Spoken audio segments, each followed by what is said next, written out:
Assalamualaikum warahmatullahi wabarakatuh. Perkenalkan, saya atas nama Nur Fanisa dengan NIM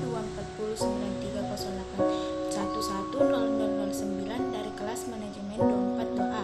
Di sini saya akan menjelaskan atau mempresentasikan mengenai materi budaya perusahaan dan tanggung jawab sosial, dampak dan implikasi bisnis yang beretika. Pertama, pengertian budaya perusahaan. Budaya perusahaan merupakan nilai-nilai, keyakinan, perilaku yang dianut oleh seluruh anggota perusahaan. Budaya perusahaan juga dikenal sebagai budaya korporat atau budaya organisasi. Budaya perusahaan juga dapat membantu membangun SDM perusahaan sehingga karyawan dapat menjadi pribadi yang lebih baik. Budaya perusahaan yang sehat dapat diciptakan lingkungan kerja yang positif dan efektif. Yang kedua, tanggung jawab sosial. Tanggung jawab sosial perusahaan atau CSR adalah komitmen perusahaan untuk berkontribusi positif kepada masyarakat dan lingkungan. CSR mencakup berbagai aspek operasional perusahaan termasuk hubungan dengan karyawan, konsumen, pemegang saham, dan komunitas. Selanjutnya, pengertian bisnis yang beretika. Bisnis yang beretika adalah bisnis yang menjalankan kegiatan operasionalnya berdasarkan prinsip dan nilai yang etis. Etika bisnis mencakup aspek-aspek seperti kejujuran, transparansi, keadilan, dan tanggung jawab.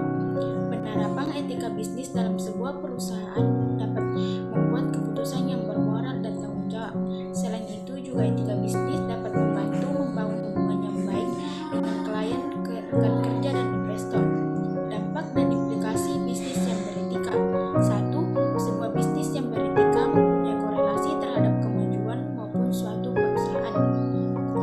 2. Melalui etika bisnis, perusahaan mampu mensinergikan antar kepentingan dalam bisnis. 3. Perusahaan akan mampu berperan positif bagi pembangunan nasional karena mempraktikkan prinsip etika bisnis.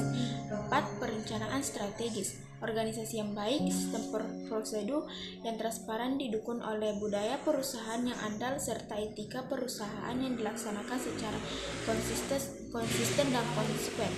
Terdapat juga dampak lainnya seperti menciptakan iklim persaingan usaha yang sehat, mempunyai hubungan baik dengan para pemangku kepentingan internal perusahaan lain, pemerintah, dan masyarakat.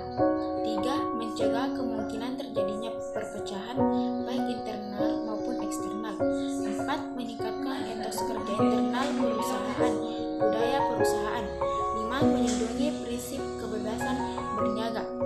6. Mampu meningkatkan keunggulan bersaing. 7. Menjaga kelestarian lingkungan sosial, budaya, dan sumber daya alam. Dan terakhir, kesimpulan. Dalam menjalankan bisnis, perusahaan harus memiliki budaya yang kuat, tanggung jawab sosial yang kuat, dan etika yang kuat untuk dapat meningkatkan kepercayaan masyarakat, meningkatkan kinerja jangka panjang, dan mengurangi risiko hukum dan reputasi. Oleh karena itu, perusahaan harus selalu berusaha untuk meningkatkan etika dan tanggung jawab sosial. Baiklah, mungkin hanya itu yang dapat saya sampaikan. Semoga materi yang telah saya sampaikan ini dapat bermanfaat bagi kita semua.